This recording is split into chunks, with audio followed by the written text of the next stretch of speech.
রে তুই আমার কাছ থেকে কলা খাচ্ছিস?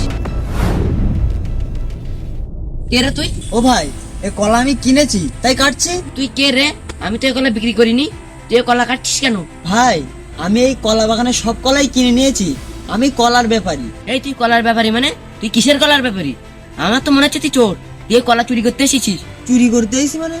ও ভাই, আমি এই কলা বাগান সত্যিই কিনেছি তাই তো কাটতে এসেছি। আর আপনি আমাকে কিরকম চোর বলছেন? ও, কলা চুরি করতে এসে এখন ধরা পড়েছিস, ওই জন্য বলছিস আমি কলার ব্যাপারী? তুই কলার ব্যাপারী নাকি চোর সেটা আমার ভালো করে বোঝা হয়ে গেছে। কলা আমি বিক্রি করলাম না, তুই কিনলি কিভাবে? কি বলেন ভাই? এ আপনাদের গাছের কলা মানে? এ আপনাদের গাছের কলা কিভাবে হয়? এই চারপাশে যত কলা বাগান দেখতে পাচ্ছিস সবগুলো কলা বাগান আমার। তাহলে তুই কার কাছ থেকে কলা বাগান কিনলি? যা এখান থেকে বেরো, নইলে তো ঠ্যাং ভেঙে দেবো। ও ভাই, আপনি বিশ্বাস করেন আমি এই কলা বাগান কিনেছি, তাহলে আপনি আমার কথাটা শোনেন। আরে, এই কলা বাগানটা তো বেশ বড়, আর গাছের ফলনও দেখছি বেশ ভালো। এই কলা বাগানটা যদি কেনা যেত তাহলে কলার ব্যবসায় একটু লাভবান হওয়া যেত। দেখি তো একটু ভেতরের দিকে। আরে ভাই, কে আপনি? আর গাছের দিকে কি দেখছেন? ভাই, আমি তো কলার ব্যাপারী, এই বাগানে অনেক কলা দেখলাম, কলা কিনবো তো আসলাম। ও, তুমি কলার ব্যাপারে কলা কিনতে এসেছো? হ্যাঁ ভাই, আমি কলা কিনতে এসেছি। এই কলা বাগানের মালিককে, আমি এই কলা বাগানের মালিককে খুঁজছি। ব্যাপারী দেখছি কলা কিনবে, এই সুযোগে লোকের গাছের কলাগুলো বেচে দিই। তা ভাই, এই যত কলা গাছ তুমি দেখছো এ সবই আমাদের। তা কত কাঁদি কলা নেবে তুমি? ভাই, আপনি যদি সব কলার কাঁদে আমার কাছে বিক্রি করেন তা আমি সব নেব, কিন্তু দামটা একটু ঠিক করে করবে। তুমি যদি আমার বাগানের সব কলাগুলো নাও, প্রতি কাঁদি 100 টাকা করে দেবে। হ্যাঁ, 100 টাকা করে কান্দি?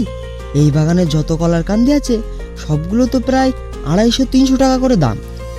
গড়ে 100 টাকা করে দিলে আমার তো অনেক লাভ হবে। তা ভাই, গড়ে 100 টাকা করে তো? তাহলে এই নাও 10,000 টাকা। যাক, পরের গাছের কলা বেচে 10,000 টাকা তো হলো। শালার ব্যাপারী পরে কান্দি কাটুক, তারপরে ঠেলা বুঝবে। এখন আমি এখান থেকে ভাগি, নাহলে ধরা খেয়ে যাবো। ঠিক আছে ভাই, তাহলে আসলাম। ভাই, আপনি তো সবই শুনলেন। এই বাগানের 100 কাঁদি কলা আমি কুতুব ভাইয়ের কাছ থেকে কিনে নিয়েছি। কি? তুই এই গাঁজাখোর কুতুবের কাছ থেকে কলা কিনেছিস? ও তো আমাদের এই কলা বাগানে এসেই গাঁজা খাস। ও তো একটা বাটপার, আর তুই সেই বাটপারের পাল্লায় পড়েছিস। ও, ওই জন্য বলি 250-300 টাকার কাঁদি ওই 100 টাকায় কি করে দেয়? ভাই, আপনাদের এখানে তো চিটার বাটপারে ভরা। ভাই, আমি আপনাদের এলাকায় কলা কিনতে এসে মরেছি, আগে জানলে আপনাদের এলাকায় আসতাম না।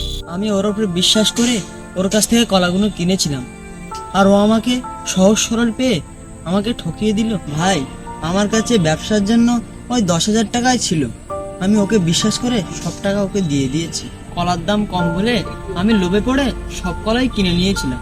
ভাই, আমার তো সব টাকা জলে গেল, তুমি আমাকে বাঁচাও। এই, তোরা নাটক করতে হবে না, তোরা নাটক আমি অনেকক্ষণ থেকে দেখছি।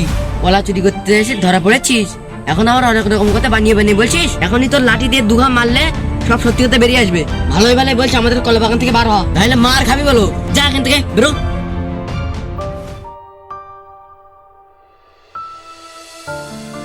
ভাই, সস্তায় না জেনে শুনে কম টাকায় কিছু পেলে কিনতে নেই।